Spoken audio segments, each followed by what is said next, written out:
প্রতিষ্ঠানের চান্স হোক, এই আশাবাদ ব্যক্ত করে আমরা শুরু করে দিই আমাদের আজকের এই একাডেমিক ডিসকাশনে। আমাদের আজকের পুরোটা সময় জুড়ে আছে মাইক্রোবায়োলজির লেকচার 1 অর্থাৎ ব্যাকটেরিওলজি।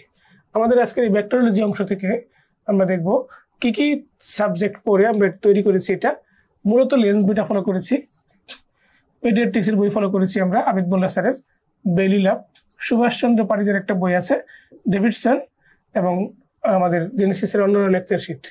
তো আমাদের আজকের অংশ জুড়ে থাকবে ব্যাকটেরিওলজি। ব্যাকটেরিওলজি থেকে প্রশ্ন আসে কয়টা? ব্যাকটেরিওলজি থেকে প্রশ্ন আসে রেসিডেন্সি পরীক্ষা হইলে বেসিক ব্যাকটেরিওলজি থেকে প্রশ্ন আসে টোটাল প্রশ্ন 12টা। এর মধ্যে জেনারেল ব্যাকটেরিয়া থেকে প্রশ্ন আসে 6 থেকে 7টা, সিস্টেমিক ব্যাকটেরিয়া থেকে প্রশ্ন আসে 6 থেকে 7টা। এই টোটাল সিলেবাস। এখানে আমরা যে অংশটা ফলো করেছি বেসিক ব্যাকটেরিওলজি থেকে, এইখান থেকে এই যে টপিকগুলো আছে এখান থেকে 6 থেকে 7টা প্রশ্ন আসতে পারে ফর রেসিডেন্সি, নন রেসিডেন্সি। আর এফসিপিএস পার্ট 1 হলে এখান থেকে প্রশ্ন আসবে পার্ট 1 এর, এখান থেকে প্রশ্ন আসবে 3টা। এফসিপিএস পার্ট 1 এ ব্যাকটেরিয়া থেকে প্রশ্ন আসে 6টা, 6 কোশ্চেন ইন এফসিপিএস পার্ট 1। এর মধ্যে বেসিক থেকে প্রশ্ন আসে 3টা, আর ক্লিনিক্যাল থেকে প্রশ্ন আসে 3টা। এফসিপিএস পার্ট 1 এর ক্ষেত্রে। আর রেসিডেন্সির ক্ষেত্রে বেসিক ব্যাকটেরিওলজির টোটাল বেসিকের প্রশ্নই 6 থেকে 7টা, বেসিক বা জেনারেল ব্যাকটেরিয়ার প্রশ্ন 6 থেকে 7টা, সিস্টেমিক বা ক্লিনিক্যাল ব্যাকটেরিয়ার প্রশ্ন 6 থেকে 7টা। এটা হচ্ছে রেসিডেন্সির এবং নন রেসিডেন্সির কোশ্চেনের প্যাটার্ন। তো আমরা একটু দেখি কি কি পরীক্ষায় আসতে পারে।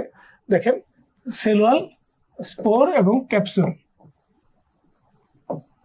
সেল ওয়াল, স্পোর এবং ক্যাপসুল পড়তে হবে, অ্যান্টিমাইক্রোবিয়াস পড়তে হবে, স্টেরিলাইজেশন পড়তে হবে, টক্সিন, এক্সো এবং অ্যানোটক্সিন, নর্মাল ফ্লোরা পড়তে হবে, ব্লাড কালচারে কারা কারা পজিটিভ আসে, ভ্যাকসিন পড়তে হবে, পোস্ট এক্সপোজার প্রোফাইলাক্সিস পড়তে হবে, ইন্ট্রাসেলুলার অর্গানিজম সম্পর্কে পড়তে হবে, anaerobic organism, fastidious organism, sterile area of the body, perinatal transmission ইত্যাদি ইত্যাদি আমাদের পড়তে হবে। এই 12টা টপিক, দেখেন এই 12টা টপিক থেকে আমাদের পড়তে হবে।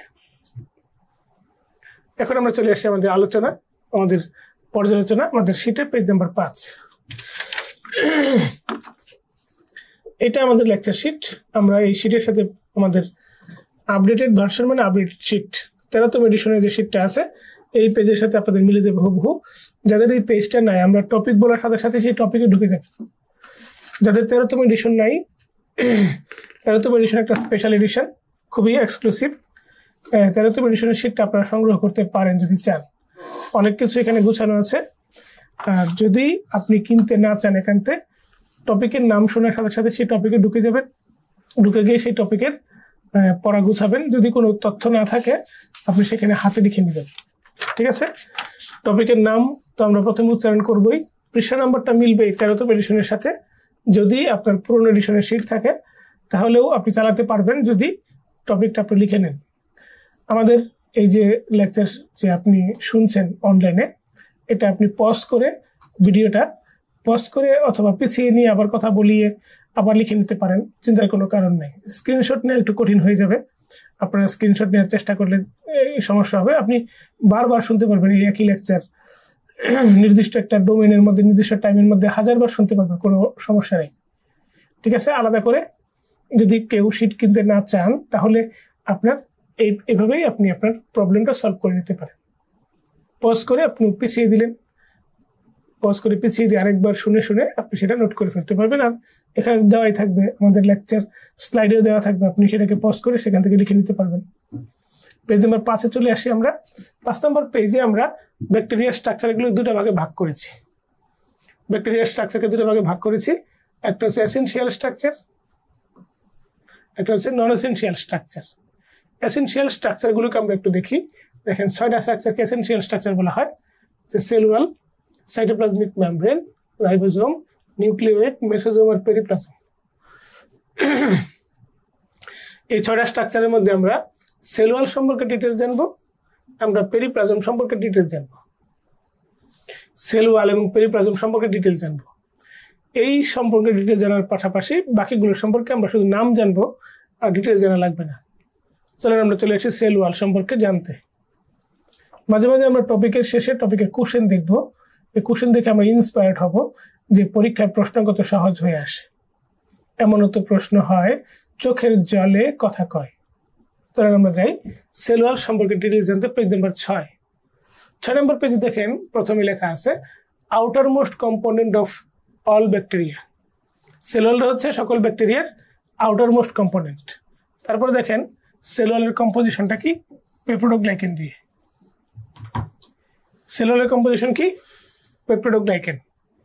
পেপটিডোগ্লাইকেন সকল ব্যাকটেরিয়ায় থাকবে, গ্রাম পজিটিভ ব্যাকটেরিয়ায় থাকে, গ্রাম নেগেটিভ ব্যাকটেরিয়ায় থাকে, অ্যাসিড ফ্যাট বেসিলায় থাকে, সকল ব্যাকটেরিয়ায় পেপটিডোগ্লাইকেনটা থাকবে। এই পেপটিডোগ্লাইকেনটা গ্রাম পজিটিভ ব্যাকটেরিয়ার ক্ষেত্রে থিক, মোটা, গ্রাম নেগেটিভ ব্যাকটেরিয়ার ক্ষেত্রে থিন, গ্রাম নেগেটিভ ব্যাকটেরিয়ার ক্ষেত্রে থিন, ছোট চিকন। গ্রাম পজিটিভ ব্যাকটেরিয়াতে মোটা হওয়ায় গ্রাম পজিটিভ ব্যাকটেরিয়ার ভাব বেশি, সে ভাবতেছে তার অনেক বেশি, অনেক কিছু দেয়া হয়েছে। গ্রাম নেগেটিভ ব্যাকটেরিয়া হু হু করে কেঁদে উঠলো, তাকে কেন কম দেয়া হলো। তখন গ্রাম নেগেটিভ ব্যাকটেরিয়াকে খুশি করার জন্য তাকে অতিরিক্ত 3টি স্ট্রাকচার দেয়া হয়। দেখেন লিপোপলিস্যাকারাইড, লিপোপ্রোটিন, আর একটা হচ্ছে ফসফোলিপিড। গ্রাম নেগেটিভ ব্যাকটেরিয়াকে অতিরিক্ত 3টা স্ট্রাকচার দেওয়া হয়। গ্রাম নেগেটিভ ব্যাকটেরিয়ার মন খুশি, আবার গ্রাম পজিটিভ ব্যাকটেরিয়ার তো মন আগে থেকে খুশি। এটা দেখে হু হু করে কেঁদে উঠলো অ্যাসিড ফ্যাট বেসিলাই। হু করে কেঁদে উঠলো গ্রাম পজিটিভ, যে তাকে কম দেওয়া হয়েছে। শুধু মোটা বানিয়ে তাকে খুশি করা যাবে না, সে এর প্রতিশোধ নিবে। তো গ্রাম পজিটিভ ব্যাকটেরিয়াকে বলা হলো তোমায় দিলাম টেইকোইক অ্যাসিড। তো গ্রাম পজিটিভ নেগেটিভ দুইটাই অতিরিক্ত কিছু পেয়ে খুশি হয়ে গেল। অ্যাসিড ফ্যাট বেসিলাই হু হু করে কেঁদে উঠলো, দূর হতে আমি তারে সাধিব, গোপনে বিরহ ডোরে বাঁধিব। আমি কি পেলাম? অ্যাসিড ফ্যাট বেসিলাইকে বলা হলো তোমায় দিলাম ভুবন ডাঙ্গার হাসি, টিনের চালের বৃষ্টি রাশি, মাইকোলিক অ্যাসিড।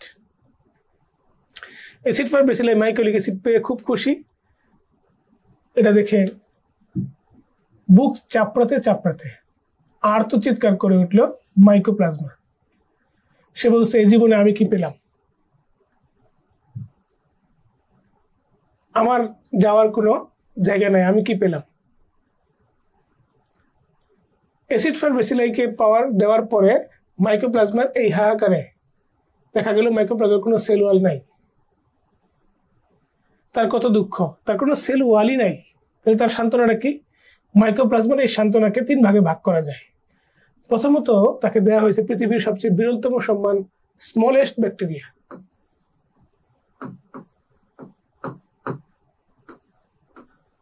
সম্মান নাম্বার এ, পৃথিবীর সবচেয়ে বিরলতম সম্মান স্মলেস্ট ব্যাকটেরিয়া হিসেবে তাকে ভূষিত করা হয়েছে মাইকোপ্লাজমাকে।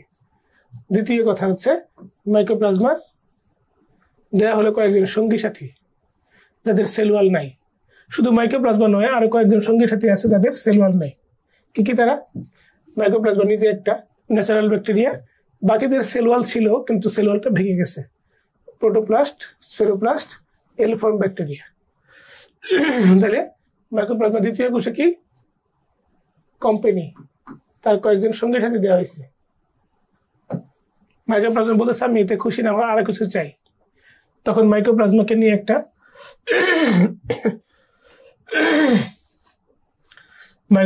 নিয়ে একটা কবিতা লিখে ফেলেন স্বয়ং রবীন্দ্রনাথ। এ জগতে হায় সেই বেশি চায়, আচ্ছা যার ভুরি ভুরি রাজার হস্ত করে সমস্ত কাঙালির ধন চুরি।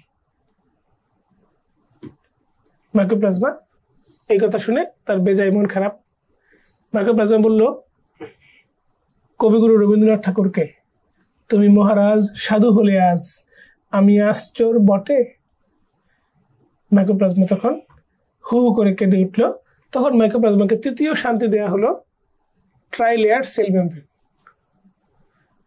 তাহলে দেখেন মাইক্রোপ্লাজমার সান্ত্বনা বা কম্পেনসেশন কিভাবে হলো।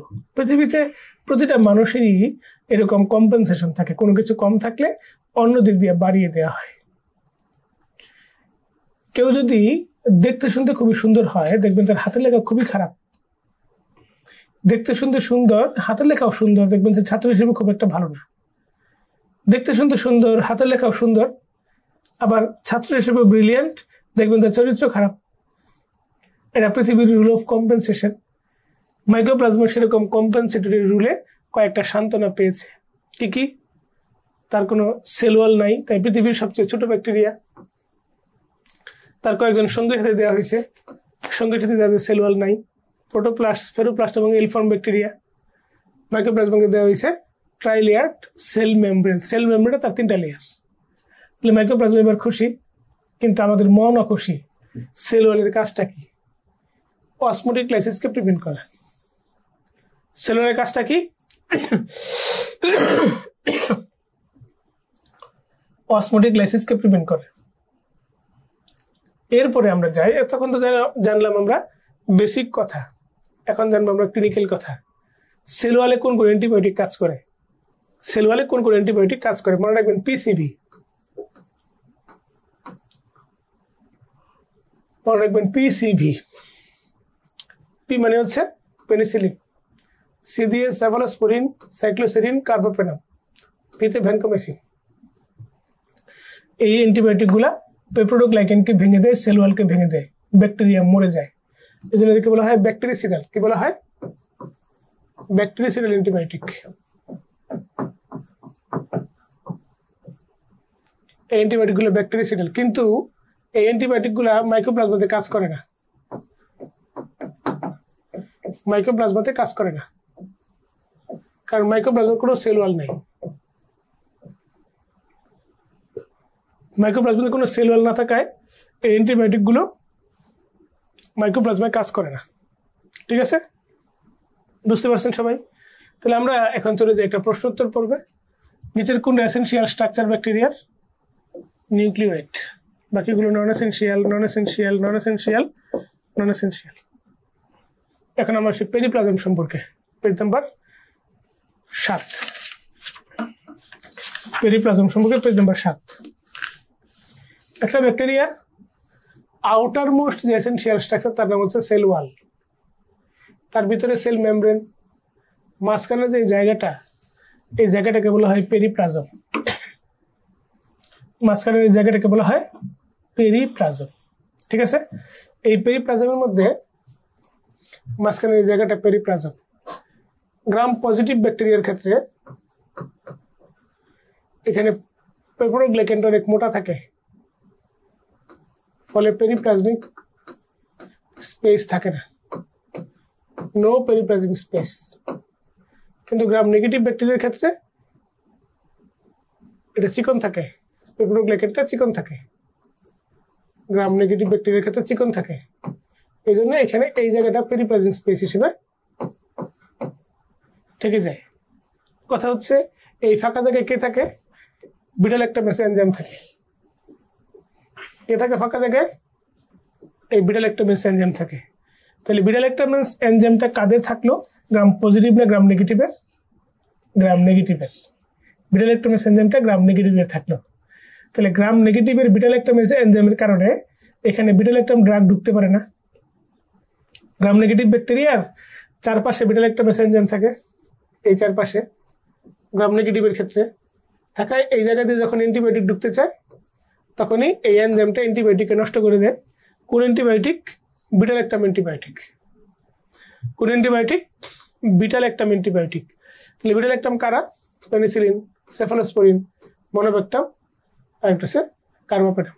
এটা হচ্ছে বিটা ল্যাকটাম অ্যান্টিবায়োটিক। এই অ্যান্টিবায়োটিক দিয়ে গ্রাম নেগেটিভ ব্যাকটেরিয়াকে ট্রিটমেন্ট করা যায় না, কারণ গ্রাম নেগেটিভ ব্যাকটেরিয়ার সেল ওয়ালে বিটা ল্যাকটামেজ এনজাইম থাকে। এই এনজাইমটা বিটা ল্যাকটাম অ্যান্টিবায়োটিককে ভেঙে দেয়, ফলে অ্যান্টিবায়োটিক ভিতরে ঢুকতে পারে না, ব্যাকটেরিয়াকে মারতে পারে না। ওকে, আমরা এখন আপনাকে জিজ্ঞেস করবো বিটা ল্যাকটামেজ এনজাইমটা কোন জায়গায় থাকে? পেরিপ্লাজমিক স্পেসে থাকে। পেরিপ্লাজমিক স্পেস কাদের থাকে? গ্রাম নেগেটিভ ব্যাকটেরিয়ায় থাকে। Gram negative bacteria periplasmic space থাকে, গ্রাম পজিটিভে থাকে না। গ্রাম পজিটিভের একটা ব্যতিক্রম আছে, স্টেফিলোকক্কাস অরিয়াস। স্টেফিলোকক্কাস অরিয়াসের বিটা ল্যাকটামেজ এনজাইম থাকতে পারে, পেরিপ্লাজমিক স্পেস থাকতে পারে। ঠিক আছে, এখন আমরা একটা প্রশ্নোত্তর পরে চলে যাই। পেরিপ্লাজমিক স্পেসে কোন জিনিসটা থাকে? বিটা ল্যাকটামেজ এনজাইম থাকে। পেরিপ্লাজমিক স্পেসে বিটা ল্যাকটামেজ এনজাইম থাকে। এখন আমরা চলে যাই পেজ নাম্বার 5 এ আরেকবার, আমাদের পেজ নাম্বার 5 এ আরেকবার, পেজ নাম্বার 5 এ আরেকবার। ঠিক আছে, দেখেন পেজ নাম্বার 5 এর মধ্যে আমরা এসেনশিয়াল স্ট্রাকচারের নামগুলো পড়ে এসেছি, এখন নন এসেনশিয়াল গুলো পড়বো। নন এসেনশিয়াল স্ট্রাকচার আছে 7টা: ক্যাপসুল, পিলি, প্লাজেলা, স্পোর, প্লাজমিড, গ্রানিউল এবং গ্লাইকোক্যালিক্স। এদের মধ্যে ক্যাপসুল সম্পর্কে আমরা ডিটেলস পড়ব, স্পোর সম্পর্কে ডিটেলস পড়ব, প্লাজমিড সম্পর্কে ডিটেলস পড়ব। ওকে, ক্যাপসুল সম্পর্কে আমরা জানি পেজ নাম্বার 8। আমাদের সেটা 8 নাম্বার পেজে ক্যাপসুল সম্পর্কে আমরা চমৎকার ডিটেলস লিখেছি, ইনফিনিটি স্টার একটা টপিক। ক্যাপসুল একটা অ্যান্টিজেনিক স্ট্রাকচার। ক্যাপসুলকে বলা হয় অ্যান্টিজেন কে, ক্যাপসুলকে বলা হয় অ্যান্টিজেন কে। তাহলে অ্যান্টিবডি তৈরি হবে, এই জন্য ক্যাপসুল থেকে ভ্যাকসিন তৈরি করা যায়, ক্যাপসুল থেকে ভ্যাকসিন তৈরি করা যায়। ক্যাপসুলেটেড ব্যাকটেরিয়া আর ধানের ভিতরে চাল একই জিনিস। ধানের ভিতরে চাল যদি পানি পায় একটু ফুলে উঠে, ক্যাপসুলেটেড ব্যাকটেরিয়াও পানি পেলে ফুলে উঠে, একে বলা হয় কোয়েলাং রিয়েকশন। কি বলা হয়? কোয়েলাং রিয়েকশন। ক্যাপসুলের কারণে ব্যাকটেরিয়াকে ফ্যাগোসাইটোসিস করা যায় না, তাহলে ক্যাপসুলকে বলা হয় অ্যান্টি ফ্যাগোসাইটিক ফ্যাক্টর। ক্যাপসুলকে বলা হয় অ্যান্টি ফ্যাগোসাইটিক ফ্যাক্টর। 3 জন ক্যাপসুলেটেড ব্যাকটেরিয়া আইজিএ প্রোটিয়েজ তৈরি করতে পারে, আইজিএ প্রোটিয়েজ তৈরি করতে পারে 3 জন ক্যাপসুলেটেড ব্যাকটেরিয়া, এমপিএইচ, মেনিনগোককাস, নিউমোকক্কাস আর হচ্ছে হেমোফাইলাস। এছাড়া গনোকক্কাসও আইজিএ প্রোটিয়েজ তৈরি করতে পারে, কিন্তু সে ক্যাপসুলেটেড না। 3টা ক্যাপসুলেটেড ব্যাকটেরিয়া আইজিএ প্রোটিয়েজ তৈরি করতে পারে, এদের নাম হচ্ছে এমপিএইচ, মেনিনগোকক্কাস, নিউমোকক্কাস এবং হেমোফাইলাস। এই 3 জন ছাড়াও আরেকজন নন ক্যাপসুলেটেড পারে, তার নাম গনোকক্কাস। মনে থাকবে? মনে থাকবে ইনশাআল্লাহ। এখন আমরা আসি ক্যাপসুলকে প্রিভেন্ট করতে পারে, ক্যাপসুল ছাড়াও ফ্যাগোসাইটোসিস প্রিভেন্ট করতে পারে আর কি কি ফ্যাক্টর আছে। দেখেন বক্সের নিচে একটা আলোচনা আছে, anti phagocytic factors. Anti phagocytic factors এরা কারা কারা? ক্যাপসুল ছাড়া আরো কয়েকজনের নাম এখানে আছে। ঠিক আছে, এরপরে চলে যান ডান পাশে ক্যাপসুলেটেড ব্যাকটেরিয়া। ক্যাপসুলেটেড ব্যাকটেরিয়া কারা? এটা মনে রাখাটা ইনফিনিটি স্টার। ক্যাপসুলেটেড ব্যাকটেরিয়া কারা? এটা মনে রাখা ইনফিনিটি স্টার। এই নামগুলো মনে রাখা একটু কঠিন, নামগুলো মনে রাখা একটু সহজ নয়, অনেকগুলো নাম।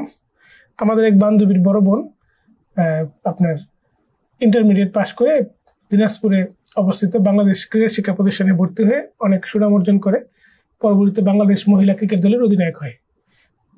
তার নাম হচ্ছে সালমা। উনি বাংলাদেশ মহিলা ক্রিকেটকে অনেক গুরুত্বপূর্ণ অবদান রাখায় শিরোপা এনে দিয়েছেন। ওনার নামে আমরা একটা নেমোনিক বানিয়েছি সত্যি ঘটনা অবলম্বনে, যে সালমা বিকেএসপিতে এমপিএস পেল। সালমা মানে সালমোনেলা, বিকেএসপি, বিকেএসপি বি মানে হচ্ছে বেসিলাস আর বর্ডেটেলা। বেসিলাস মানে বেসিলাস অ্যানথ্রাসিস, কে মানে ক্লেপসিয়েলা, এস মানে স্ট্রেপ্টোকক্কাস, স্ট্রেপ্টোকক্কাস পায়োজেন্স এবং এগালেকটি, আর পিতে হচ্ছে পারফিনজেন্স, পিতে পারফিনজেন্স, বিকেএসপি। এমপিএস মানে তো আমরা একটু আগে জেনে এসেছি। দেখেন আপনার সেটা প্রথম 3টা নাম, মেনিনগোকক্কাস, নিউমোকক্কাস এবং হেমোফাইলাস। ঠিক আছে, পরীক্ষায় কিভাবে প্রশ্ন এসেছিল আমরা একটু দেখি। একজন মাইক্রোবায়োলজিস্ট ঘোষণা করলেন সিঙ্গেল বেস্ট, তিনি একটা স্ট্রাকচার পেয়েছেন যা কোয়েলাং রিয়েকশন শো করছে। তো কোয়েলাং রিয়েকশন মানে কি? ক্যাপসুল। এরপরে দেখেন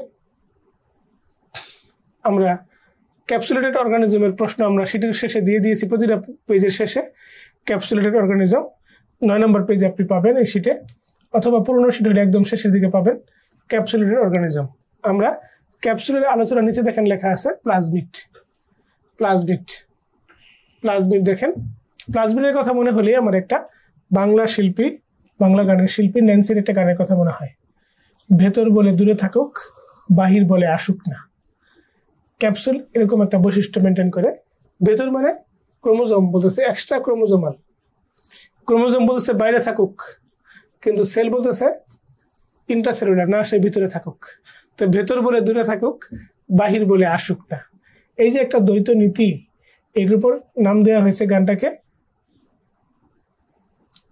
দ্বিধা। এই গানের নাম দেওয়া হয়েছে দ্বিধা, মানে বাইপোলার মুড ডিসঅর্ডার। এক এক সময় এক একটা মনের অবাক চেতনা। এই মানে প্লাজমিড সম্পর্কে জানতে গেলে গানের সাথে সাথে আমরা এই শব্দগুলো জানতে পাই যে এক্সট্রা ক্রোমোজোমাল এবং ইন্ট্রাসেলুলার। সবচেয়ে যে কথাটা আমাদের দামি সেটা হচ্ছে circular DNA, double standard circular DNA, double standard circular DNA, double standard circular DNA সবচেয়ে দামি একটা কথা, এবং ক্যাপাবল অফ রেপ্লিকেটিং ইন্ডিপেন্ডেন্টলি, নিজে নিজে রেপ্লিকেট করতে পারে, তারা নিজে নিজে রেপ্লিকেট করতে পারে। এরপরে যে কথাগুলো আমরা জানবো, প্লাজমিডের সে গ্রাম পজিটিভও থাকতে পারে, সে গ্রাম নেগেটিভও থাকতে পারে। প্লাজমিড গ্রাম পজিটিভও থাকতে পারে, গ্রাম নেগেটিভও থাকতে পারে। ফাংশনের মধ্যে আমরা চলে এসে দেখবো, সবগুলোই পড়বো আমরা, শুধু একটা কথা মনে রাখবো, সে এক্সোটক্সিন তৈরি করতে পারে, এক্সোটক্সিন। তাহলে এক্সোটক্সিন কিন্তু প্লাজমিড তৈরি করে। তাহলে এক্সোটক্সিন কোথা থেকে আসবে, গ্রাম পজিটিভ না gram negative? Exotoxin gram positive থেকেও আসবে, গ্রাম নেগেটিভ থেকেও আসবে, কারণ এক্সোটক্সিনের যে মূল উপাদান প্লাজমিড দুটাতেই থাকে। প্লাজমিড যেহেতু দুটাতেই থাকে, তাই এক্সোটক্সিন গ্রাম পজিটিভ থেকেও আসবে, এক্সোটক্সিন গ্রাম নেগেটিভ থেকেও আসবে। ওকে, সার্কুলার ডিএনএ আছে কার? সার্কুলার ডিএনএ এখানে শুধু প্লাজমিডের আছে, শুধু প্লাজমিডের আছে। আমরা চলে যাই স্পোর সম্পর্কে জানতে। প্লাজমিডের পরে আমরা চলে যাব স্পোর। পেজ নাম্বার আমাদের শিট অনুযায়ী page number 12 number page, spore. দেখেন স্পোর সম্পর্কে ইম্পর্টেন্ট ফিচার্স এর প্রথম লাইনটা, highly resistant to heating, spores are not killed by boiling but are killed by 180 degree. অর্থাৎ জ্বলে পুড়ে মরে ছারখার, তবু মাথা নোয়াবার নয়। স্পোর সুকান্ত ভট্টাচার্যের কবিতার যেন এক মূর্ত প্রতীক, সে জ্বলে পুড়ে মরে ছারখার, তবু মাথা নোয়াবার নয়। তারপরে লাইনটা পড়েন, highly resistant to many chemicals including most disinfectants due to the thick keratin like coat of the spore. একটা ক্যারাটিনের মতো কোট থাকে, এই জন্য স্পোরকে কোনো কেমিক্যালস পড়াইতে পারে না, ধ্বংস করতে পারে না। 3 নম্বর পয়েন্টটা, they can survive for many years specially in the soil. এরপরে দেখেন, they exhibit no or low measurable metabolic activity. তার কোনো খাওয়া লাগে না, পড়া লাগে না, কিচ্ছু করা লাগে না, যে কিচ্ছু চাইনি আমি আজীবন ভালোবাসা ছাড়া। ডান পাশে যান, দেখেন অ্যান্টিবায়োটিক গুলো স্পোরের ক্ষেত্রে কোনো কাজ করে না। তাহলে স্পোর বিয়ারিং অর্গানিজম করা আমরা একটু জেনে নেই। স্পোর বিয়ারিং অর্গানিজম দেখেন, বেসিলাস, ক্লস্ট্রিডিয়াম আর সকল ফাঙ্গাস। স্পোর বিয়ারিং অর্গানিজম খুব বেশি না, ব্যাকটেরিয়ার মধ্যে আছে মাত্র 2 প্রজাতি, বেসিলাস আর ক্লস্ট্রিডিয়াম। এছাড়া সকল ফাঙ্গাসের স্পোর থাকবে। ব্যাকটেরিয়ার স্পোরগুলো এন্ডোস্পোর, কিন্তু ফাঙ্গাসের স্পোরগুলো এন্ডোস্পোরে হইতে পারে, এক্সোস্পোরে হইতে পারে। ফাঙ্গাসের স্পোরগুলো হচ্ছে এসেনশিয়াল স্ট্রাকচার। ফাঙ্গাসের স্পোর এসেনশিয়াল, সকল ফাঙ্গাসের স্পোর থাকবেই, কিন্তু সকল ব্যাকটেরিয়াতে স্পোর থাকবে না, এটা নন এসেনশিয়াল স্ট্রাকচার। ব্যাকটেরিয়ার স্পোর এক্সোস্পোরে হইতে পারে, এন্ডোস্পোর, আর ফাঙ্গাসের স্পোর এক্সোস্পোরে হইতে পারে, এন্ডোস্পোরও হতে পারে। ব্যাকটেরিয়ার ক্ষেত্রে স্পোর হচ্ছে নন এসেনশিয়াল স্ট্রাকচার, ফাঙ্গাসের ক্ষেত্রে স্পোর কিন্তু এসেনশিয়াল স্ট্রাকচার। ঠিক আছে, এখন আসি আমরা স্পোরকে কিভাবে কিল করব, ধ্বংস করব কিভাবে। স্পোরকে আমরা কিভাবে কিল করব, ধ্বংস করব। কিছু আছে ফিজিক্যাল এজেন্ট, দেখেন আপনার শিটে, autoclave 121 degree, moist heat, hot air oven 160 degree 60 minute, dry heat, gamma radiation অথবা ionising radiation, tyndallisation. Tyndallisation temperature কত? 100 degree for 45 minutes, 100 degree centigrade temperature for 45 minutes. এছাড়া আমরা আসি chemical agent EFGH, EFGH, E মানে ethylene oxide, A মানে formaldehyde, G তে glutaraldehyde, H তে hypochloride, hydrogen peroxide অথবা ক্লোরাইড অথবা bleaching powder, bleaching powder.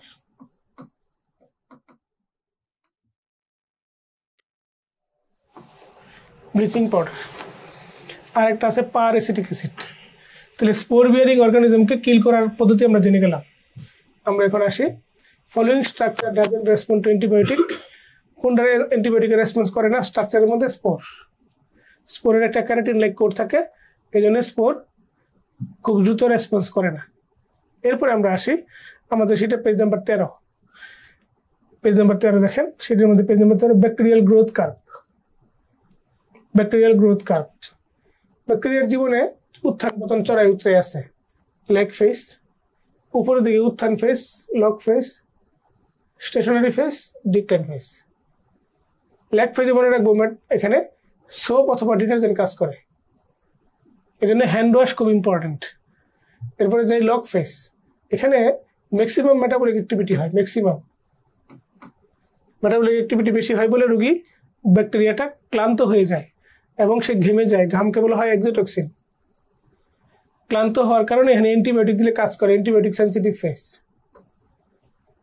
Stationery phase, এখানে সে বুঝতে পারে তাকে প্রচুর পরিশ্রম করতে হবে, পরিশ্রম করতে গিয়ে সে কেউ কেউ বেঁচে ফিরে, কেউ কেউ মরে যায়। এই জন্য মাল্টিপ্লিকেশন ইকুয়াল টু ডেথ। যারা মরে যায় তারা এন্ডোটক্সিন দেয়, আর যারা বেঁচে থাকে তারা ম্যাক্সিমাম এক্সোটক্সিন দেয়। সবচেয়ে বেশি পরিমাণে এক্সোটক্সিন এই আমাদের স্টেশনারি ফেজে তৈরি হয়। এরপরে ডিক্লাইন ফেজ, সকল ব্যাকটেরিয়া এখানে মারা যায়, এই জন্য এখানে এক্সোটক্সিন বেশি হয়। মারা গেলে এন্ডোটক্সিন বেশি হয়। গ্রাম নেগেটিভ ব্যাকটেরিয়া মারা গেলে এন্ডোটক্সিন দেয়, আর বেঁচে থাকা অবস্থায় তার নাম লিপোপলিস্যাকারাইড। লিপোপলিস্যাকারাইডটাই ব্যাকটেরিয়া মরে গেলে এন্ডোটক্সিনে কনভার্ট হয়, ঠিক আছে। আর এক্সোটক্সিন কিন্তু ব্যাকটেরিয়া সিক্রেট করে থুতুর মতো, এন্ডোক্রাইন গ্ল্যান্ডের মতো, কিন্তু এন্ডোটক্সিন ব্যাকটেরিয়ার গায়ে, ব্যাকটেরিয়ার ওয়ালে লাগা থাকে। গ্রাম নেগেটিভ ব্যাকটেরিয়ার সেল ওয়ালে লিপোপলিস্যাকারাইড থাকে, এইটাই পরবর্তীতে এন্ডোটক্সিনে কনভার্ট হয়। আর গ্রাম পজিটিভ এবং গ্রাম নেগেটিভ দুই জায়গা থেকে এক্সোটক্সিনটা রিলিজ হয় হরমোনের মতো অনেকটা। তাইলে গ্রাম নেগেটিভ ব্যাকটেরিয়া মারা গেলে তখন এন্ডোটক্সিনে কনভার্ট হয়। যেহেতু বেশিরভাগ ব্যাকটেরিয়া মারা যায় ডিক্লাইন ফেজে, সেই জন্য ম্যাক্সিমাম এন্ডোটক্সিন তৈরি হয় ডিক্লাইন ফেজে। আর একটা টক্সিন আছে ডিপথেরিয়া তার এক্সোটক্সিন রিলিজ করে ডিক্লাইন ফেজে। তাহলে গ্রোথ কার্ভ সম্পর্কে আমরা জানলাম, গ্রোথ কার্ভের ভিতরের কথা আমরা জানলাম। এখন আমরা জানবো গ্রোথ কার্ভের পরের page number 14 number page, medical ক্লাসিফিকেশনের মধ্যে দেখেন মাঝখানে লেখা আছে অ্যানারোবিক ব্যাকটেরিয়া একটা ক্লাসিফিকেশন আছে। Anaerobic bacteria classification, spore forming, non spore forming cocci rod, পাইছেন একটা স্টার। তারপরে আসেন ফাস্টিডিয়াস ব্যাকটেরিয়া, যে ব্যাকটেরিয়াকে সহজে কালচার করা যায় না, এনরিচড মিডিয়া লাগে, লিখে রাখেন, এনরিচড মিডিয়া লাগে তাকে কালচার করার জন্য, তাকে বলা হয় ফাস্টিডিয়াস ব্যাকটেরিয়া। যে ব্যাকটেরিয়াকে কালচার করার জন্য এনরিচড মিডিয়া লাগে তাকে বলা হয় ফাস্টিডিয়াস ব্যাকটেরিয়া।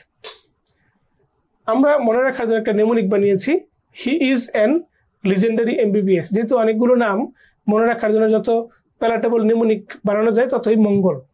হি মানে হচ্ছে হেমোফাইলাস আর হেলিকোব্যাক্টার, এন মানে নিশেরিয়া, গনোরিয়া, মেনিনজাইটিস, লিজেন্ডারি মানে লিজিওনেলা, এমবিবিএস, এমতে মাইক্রোব্যাকটেরিয়াম টিবি, বি মানে ব্যাকটেরিয়াস ফ্রাজিলিস, বিতে বর্ডাটেলা, এসতে স্পাইরোকিড এবং স্ট্রেপ্টোকক্কাস।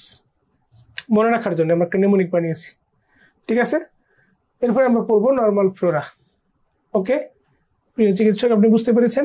পেজ নম্বর 17-তে আমরা পড়বো নর্মাল ফ্লোরা সম্পর্কে। নর্মাল ফ্লোরা, আমাদের বডির কোন কোন জায়গায় নর্মাল ফ্লোরা কে আছে, সার্টেন বডি সাইটস, কয়েকটা জায়গায় কে নর্মাল ফ্লোরা হিসেবে থাকে। কনজাংটিভ আর normal flora of the conjunctiva. প্রথম লাইনটা একটু দেখেন, permanent residents of certain body sites.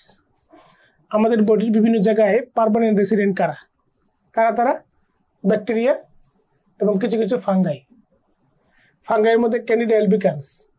Candida হচ্ছে এক ধরনের ইস্ট, তাহলে পরীক্ষায় যদি ইস্ট আসে তাকে আমরা ট্রু দিব। ক্যান্ডিডা যেহেতু এক ধরনের ইস্ট, এই জন্য ইস্ট আসলে আমরা ট্রু দিব, ঠিক আছে। এরপরে আসি আমরা কোন কোন জায়গায় কে নর্মাল ফ্লোরা হিসেবে থাকে। কোন কোন জায়গায় নর্মাল ফ্লোরা কে, দেখেন স্কিন, চামড়ার উপরে কারা কারা থাকে, অনেকগুলো নাম লেখা আছে, আমরা মনে রাখবো পিএসসি। পি দিয়ে দুইটা মনে রাখবো, সিউডোমোনাস এবং প্রোপিওনিব্যাকটেরিয়াম। এস দিয়ে দুইটা, স্টেফিলোকক্কাস, স্ট্রেপ্টোকক্কাস। আর সি দিয়ে ক্যান্ডিডা করিনিব্যাকটেরিয়াম, ক্যান্ডিডা এবং করিনিব্যাকটেরিয়াম পিএসসি। তারপরে নোজ, নোজ দিয়ে মনে রাখবেন এসএসসি, এসএসসি, স্টেফিলোকক্কাস, স্টেপ্টোকক্কাস আর করিনিব্যাকটেরিয়াম, স্টেফাইলো, স্ট্রেপ্টো এবং করিনিব্যাকটেরিয়াম। মাউথ, মাউথ বা ওরাল ক্যাভিটি আপনাদের জন্য খুব ইম্পর্টেন্ট, মাউথ অথবা oral cavity VVC, VVC, viridans streptococci, various streptococci আর এইকিনেলা করোডেন্স, সি মানে হচ্ছে করোডেন্স।